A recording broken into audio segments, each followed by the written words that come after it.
welcome to my podcast, Filmmaking, actually. Ta-da! You ruined the surprise.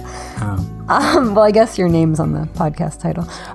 So today I am joined by a very special guest, the man of mystery himself, my wonderful husband, Mr. Spaceship. Oh, who could it's me.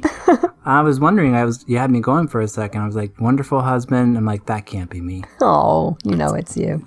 Anyway, what's up? So this whole operation was your idea. Hello there. Hi.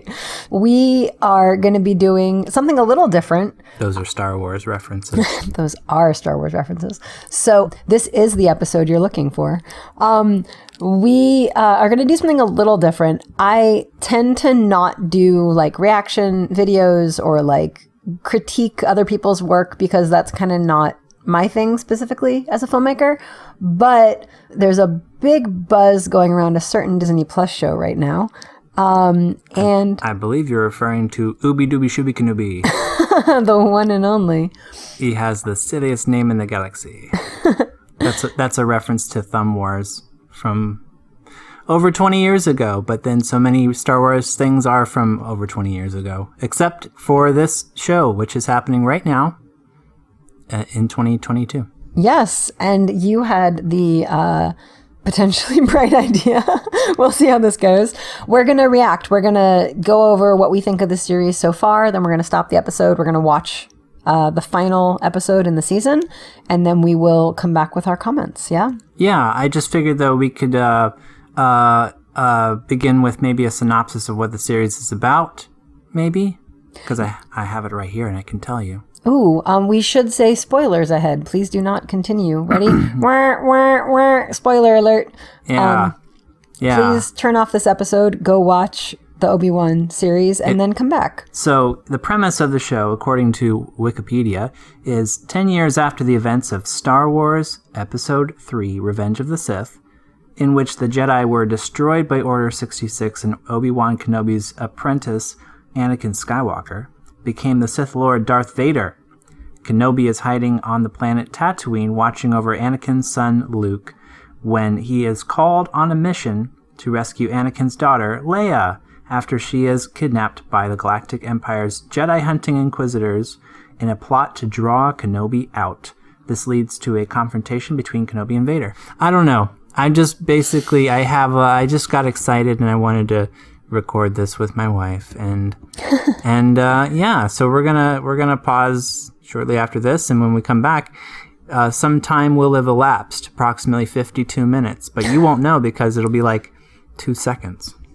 So it's like being in different universes at the same time. Yeah, but the same universe. So do you have any thoughts going into it, or just that you just want to get into it and then go from there? Oh, you know me. I like to go into things with a low expectation because that way I get to be pleasantly surprised. Yeah. I will say that I know there's been a lot of like kind of internet shenanigans. I will say as a, I don't know, I guess disclaimer, one of our friends works in the audio department of the... Yeah, that's right. Yeah. So obviously we have a loyalty to him and his amazing work, but I think that is because he does amazing work. His name is Ryan Koura. Yes, it is. Hi, Ryan. He does great work, and we know this personally because he's done... several of our films. Yeah, Names on the Wall. Mm-hmm. Be sure to go to Amazon.com/names. No, it does. That's not the actual website. But go to Amazon Prime Video and type in Names on the Wall, and you can hear Ryan's work. And he also worked on Book of Boba Fett. So we're excited to... I mean, they can also hear his work if they watch Obi-Wan. Yeah. I think that so far the episodes have been fun and entertaining. I definitely was curious about some of the casting choices, but as the episodes progressed and I saw some kind of variety in the performance, it makes me more question, because I am a filmmaker, I always wonder about the directing choices that were made and the direction that was given to the actors, but also the editing, because you can totally change an actor's performance by the way it gets edited. True. And I definitely noticed in some of the later episodes, actors that maybe I wasn't super impressed with, I realized why they got cast, because they're incredibly talented, very strong actors. And yeah, I'm excited to watch the last episode. How about you? Same. It's all of that. It's funny because people are trying to compare it to the films or other things like that. And I just think people need to take a thing on its own merits. But then again, it is Star Wars. So people are going to have opinions. And that's okay. But I mean, we're here with opinions. Well, yeah, but I think it's generally been great so far. And I just hope it ends even greater to make the whole thing good. Words. Gooder. More gooder. Yeah, with that, I guess we'll see you soon. We're going to bounce off of here and bounce right back. Boingy, boingy, boingy, boingy. That's an Animaniacs reference. Sorry, wrong franchise. Poltsy, poltsy, poltsy. So take a bathroom break if you need to. We're professionals. We are. And we'll see you in a bit. Okay, that's it. No, I'm just kidding. Not bye. All right, we'll see you in a minute. Okay. And we're back. The Empire Strikes. I mean, we're back. Return of the Us. The podcast. What'd you think about that, Koura? Well, that was pretty good. Ding, dang, dong. Excellent. Yeah, definitely. I can't believe movies, check the body. You gotta check the body. But so the movie can happen. That's why we... You should get all the way off my back about that. That's a reference to pitch meetings and Ryan George, of course. Yes, and, Screen Rant. And, hey, shut up. And then you just move on to the next thing. So I forgot about one thing when I mentioned the thing about the editing earlier. There is currently a big old backlog in the editing world of major post-production house pipelines. There's currently far more post-production work than there is post-production people trained on the types of software that gets used at that level to do it. So some of when I mentioned it could be an editing choice, I should also contextualize that the fact that this show is even being made at all and getting through, obviously Disney has its own pipeline and has its own people and all that, but they also have a ton of content that they're currently putting out. And anyone doing anything especially heavily VFX laden right now, there is a massive dearth of resources to do that work currently. Darth Vader. Oh my gosh. So if you are a post-production person who is trained in software like Nuke, there's lots of work for you right now. And if you are a producer trying to get something through that pipeline, you may end up with a couple corners cut because people are rushing and trying to get stuff done. So I think that's important to keep in mind. I could be totally wrong, but that's my complete speculation. I hate people who do these response things and they speak with this air of authority like they know. Sorry. But I think it's important to contextualize opinions as such. So here I am. But that said, I thought there was a lot of moments of it that were really spectacular. Huge, massive shout out to Ryan for the dialogue mixing. That whole Darth Vader Anakin voice overlapping. Absolutely epic. I love when filmmakers use more tools than just camera placement, lens flare. Obviously, the production design is going to be over the top. It's Star Wars. But when there's elements like sound, the way vocal distortions are mixed in, and music, and all of those pieces combine to tell the story, it just made that scene so much more powerful. So I thought that was pretty awesome. And overall, yeah, I thought it was really, really satisfying to watch. And I will also add that I know there's all this internet hate for the first 3 episodes of Star Wars, but oh, you mean the prequels? The prequel films. I don't like sand. Those ones. Because people want their bad guys to be bad, they want villains. And I feel like this episode, people ask questions like, how could Darth Vader stand right in front of Leia and not realize that she's his daughter? Have you met Anakin? He's so convolutedly caught in his own head, he's not going to notice anything. I feel like some of the things that people hate about the prequels or about Darth Vader's story or whatever, even about this show, is just the authenticity of humanity. And I could go on and on and on and on and on about that, but seeing, Ben's reaction and how he kind of came back as Obi-Wan, and Anakin kind of really acknowledging that he's not Anakin anymore. He is Darth Vader. He has killed that piece of him. And even Reva's whole arc And the fact that she was going to kill Luke because she realizes that he's Darth Vader's son and she's trying to get back at Anakin for killing the younglings. Like, anger, I never understand why people expect angry people to be logical. Anger messes you up. Like, it removes logic from your brain. And when you're angry, when you're hurt, when you're lashing out like that, you don't do things logically. That's just not how people work mentally. So I feel like the authenticity of this was pretty accurate. It felt very human. I appreciated the story choices, and I'm talking a lot now. So what do you think? Well, I was just going to mention this real quick as a bit of a preamble.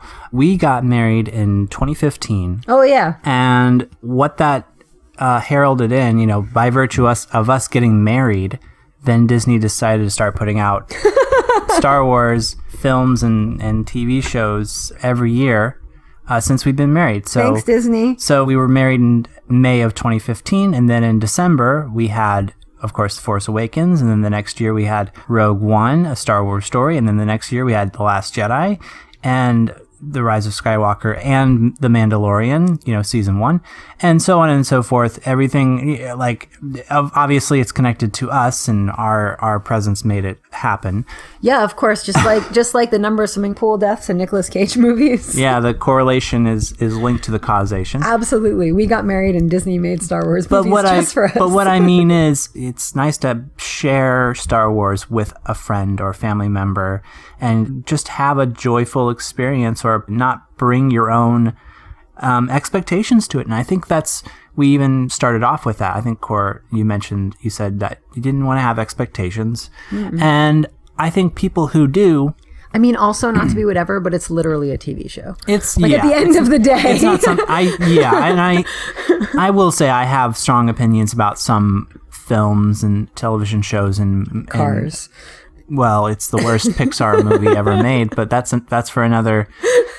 I don't know if it's it's the worst. Oh my God. But I have very specific reasons as to why I feel that way, not related to Star Wars. I just think there's room in the Star Wars universe for all types of fans. If you like comic books, you can read those. If you like TV shows that are aimed at kids but also appeal to adults, you can watch the Clone Wars and Rebels and all of that. And so if you don't like something, you can quickly speak your piece and get out of Dodge and just go find something else you do like. So I'm just here to say I liked pretty much all of it. I liked it. I liked it. I just want to say this real quick. Sorry. I'm going to say this. It was so quick you didn't hear it.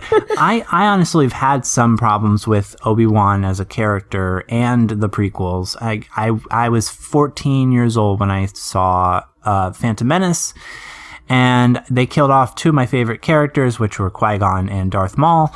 And and then I didn't even watch episodes 2 and 3 until years later, and I had issues with them in terms of from the technical standpoint, and some of the acting was a little over the top, and the writing was a little, But See, now I loved. Well, that's the thing. Loved the first. And I think I've come to appreciate them through another person's point of view. Like, I watched them with Koura. Like, we geared up and rewatched the film anytime we were seeing a new Star Wars film or piece of content. We would bone up on the previous entries, and it gave me a new appreciation for it.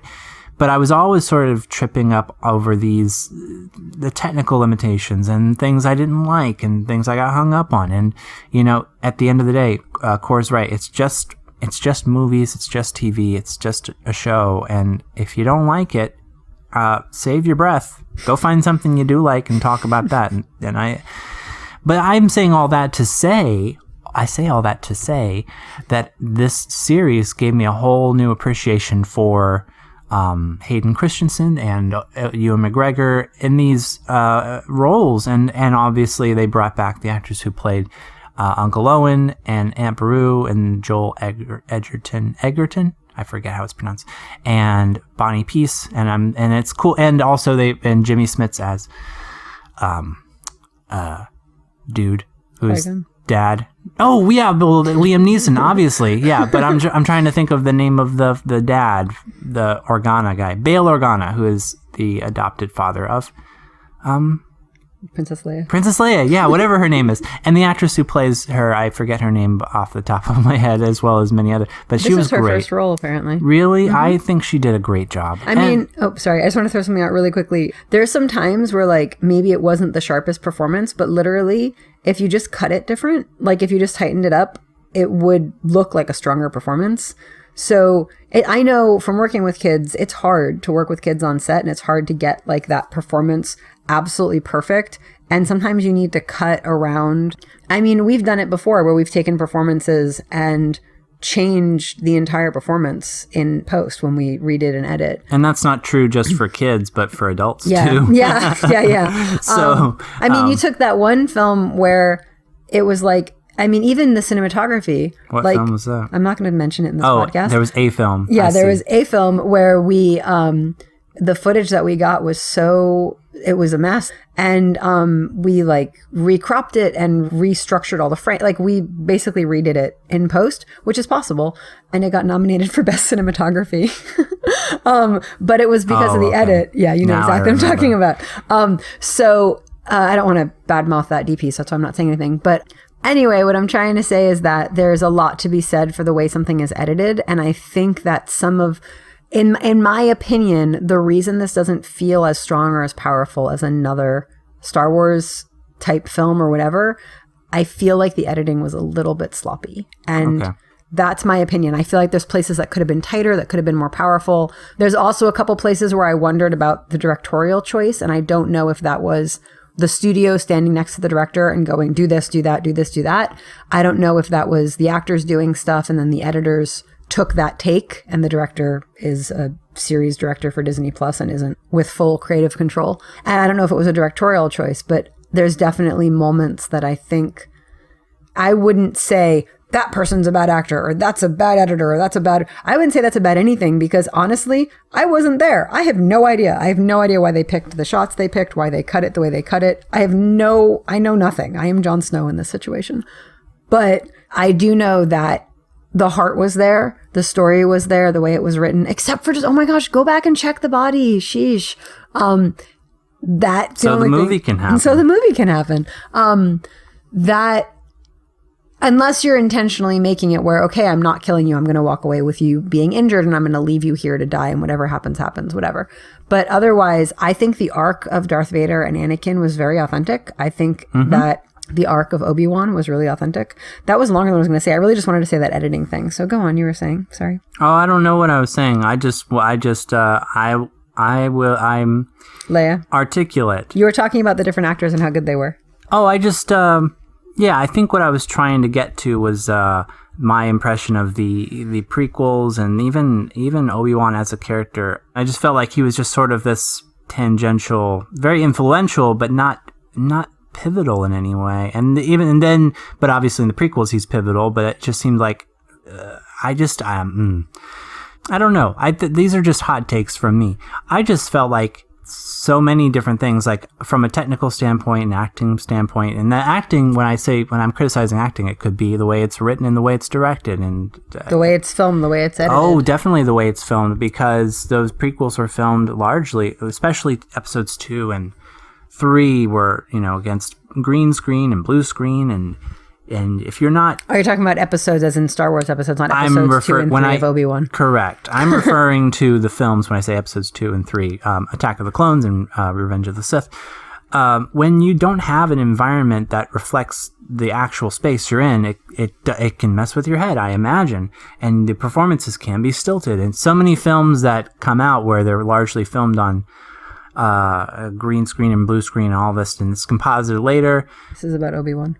Yeah, but what I'm saying is now that they have developed the volume, which they introduced with The Mandalorian, and now they're implementing it in big film productions like The Batman. They use it's a way of basically having a video game engine that's in real time, can move and with a camera, and this sense of space, and the actors can focus on performing the role rather than imagining where they are, what they're doing, what they happen to be, what's in front of them, and who they're talking to, and maybe they're talking to a tennis ball on a stick, and that's the character. And it's just, I feel like with this Obi-Wan Kenobi series, they've managed to bypass a lot of those issues, and they're just allowed to act. And for me watching it, it doesn't feel like, I don't feel taken out of it really at all.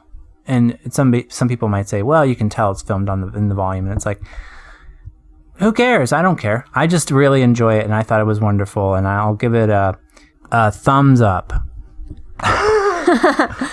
I give it a thumbs up as well. I thoroughly enjoyed it. I feel kind of bad, like, pointing out things that other people said bad about it, because I don't know that everybody listening to this has heard those things, but they're kind of prevalent on the internet. So all things considered, the editing that it took to put that all together, the casting, I think was phenomenal. The performances were great. I thought the writing was great. The characterization and the humanization of the bad guys was really strong. And it's like, I'm sorry, everybody who wants Darth Vader to just be this like hard baddie. He's a whiny boy. Like, his life was awful and he made some bad choices, and I could go into a whole psychological breakdown of Darth Vader later, but I think that Darth Vader as a character is a very authentic bad guy, and I think his weaknesses are part of why he's bad. Mm-hmm. And I think Obi-Wan is a very human Jedi. Like, he's not, and I don't know if they're considered humans. They're not from Earth. I don't know what species they're considered, the humanoid people out there in the galaxy. Let's just say they're humans for the sake of just preserving our sanity. But yeah, so, I think that the show was really entertaining. I think it was really cool. I think it was great. I think it had a good message. I think for what it was fun and entertaining, and everything I said already, I can repeat myself, but I think I'm good. Yeah. And just to bring it around to hopefully that they're doing a season 2, this is the buzz that I'm hearing. I would like to see some adventures with Qui-Gon and Obi-Wan. That would be fun, because he was my favorite character, along with Darth Maul, who we got to see at the end of Solo, A Star Wars Story. Spoiler. But, that movie's been out now for 4 years. But just... My favorite Star Wars movie is Solo. Mm-hmm. And we got to tell Ron Howard that in person. We did. Anyway, Go on. And he was like, oh, that's very nice. That's very nice of you. Stop moving the microphone. You're going to hate yourself when you're editing this. Oh, I don't need to move the microphone to hate myself. I just wake up in the morning. Honey. So I had great fun watching it, and I would gladly watch it again. Yeah, this is our take on this show. We're just chiming in from the peanut gallery over here. And yeah, we will be back with some more industry relevant. No, I think this is relevant, and I think it's important to talk about, I guess. Well, this is one of the more lively discussions, in that it's very informal, and there's not a clear through line with it. But the fact that we can comment on the post-production pipeline that has been backlogged for, that's a good message to get out, because if you are interested in getting involved, how do they do that, Koura? How do they get involved? I always say, I'm going to put in a totally shameless plug for Hit Record. There's this great website called hitrecord.org. It is an online open collaborative community whereby people are encouraged to remix, download, rework, revisit, reimagine other people's work. So there's tons of footage on there. And if you want to practice as an editor or learn as an editor, you can literally click on video, find video footage, download it, edit it into whatever you want. You cannot use it for anything paid. You ideally should re-upload it back to the site and cite your resources. And it's a great way to collaborate, but it's also a great way to get your feet wet in a new area, especially if you want to learn more about editing or doing VFX work. You can download something, do some VFX on it. You don't have to film anything. You can just use the footage from there to collaborate. Yeah, there's nothing greater than an editor with very wet feet. So keep that in mind. Keep that in mind. That's and I guess the only other thing I can say is just, be compassionate when you're watching something that someone else made. You have no idea what went into making that and why they made the creative choices they made. Sometimes, yes, they made those creative choices because they're just genuinely uneducated, and that was just a bad choice, which is fine. It happens. And if they're a good person, they will learn.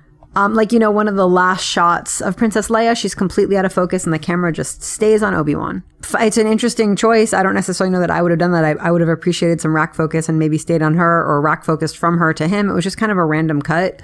Again, you have no idea what the editor was running into. You don't know if that was the only good take. You don't know what the focus puller was running into. You don't know what the DP was running into, or the director, or anybody on set, what happened that day, why that was the shot they used. You genuinely don't know. So when you watch things, you'll see these reaction videos and it's like, why did they do that? You don't know why they did that. So all I can say is have a little compassion. I was going to say I thought they wanted to focus on the ship in the background. Yeah, but they could have rack focused from her to him and it would have been a little bit more aesthetically pleasing. I did notice that. Right? But then one detail I did like was when she gets Lola, the droid, at the very end. Yeah. And she has her holster and it's empty and it's like she's just wearing, I was like, an empty holster, that's okay. It's like an interesting fashion choice. And then earlier Obi-Wan says as much. He's like, well, I'm not going to give you a blaster. You're 10 years old. That would be irresponsible. And then next thing you see that Lola's in the holster. I don't know how many people are going to notice that. I just was like, kind of great. I would add little detail. I was like, oh, that's so cute. She's in the little droid's in the holster. So, but, okay. Yeah. Oh, yeah. You were going to, sorry. You talk. No. I was just going to say that the having some compassion and when you wonder, why did they do that? Just know you don't know why they did that. And that's the whole point. And until you've been on a set, budgeted, prepped, shot lists, scheduled, produced, directed, shot, watched, gone through, planned, produced, been through all the days of stuff, and then sat through post-production, putting all the things together, picking all the shots, editing, cutting, coloring, sounding. That's not a word. The funny thing, if you have done all of that and you still are openly critical to the level of just vitriol and you need to go on social media and tell everybody that that's how you feel, then I feel bad for you. That's all I have to say. Wow. I just think you gotta, like I said before, just shift your focus towards something you do like, and just rant and rave about what you love. I just think that's so much more constructive. But be pleasant, be positive, focus on the things you like. And huge shout out again to Ryan. Especially when it comes to movies and TV. I mean, come on. But no, huge shout out again to Ryan for the amazing dialogue mix on that. That was truly spectacular. Yep. Very impressive. And kudos to the production team. I feel like I have no authority to say this at all. I feel like a little kid running up to a quarterback and being like, wow, you were really good. But they really did a good job of utilizing all the different parts of filmmaking. And filmmakers, pay attention to stuff like that. Look at the different elements that get used to make a really high scale project. It's not just, the camera or the cutting or the acting or the writing, but they use things like color grading, score, sound design, dialogue mixing. The score. Yeah, the score was great. Epic. It was awesome. John Williams came back and wrote the theme, and then Natalie Holt was the one who composed but integrated it, as well as other John Williams pieces of motifs and stuff like that.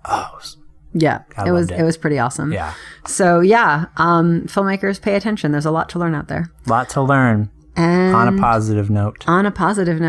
So thanks for joining me on my podcast, honey. Thank you. And can I talk up the Patreon?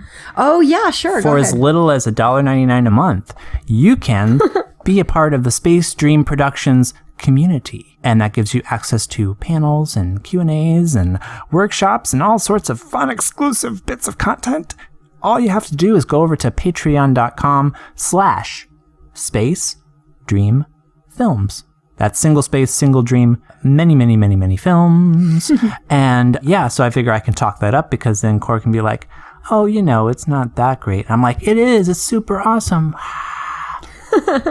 That's the audience cheering. Yeah, we're trying to foster a little bit more of a community. We also have some sneak peeks there. You can watch the entirety of our latest film, Gone Grey.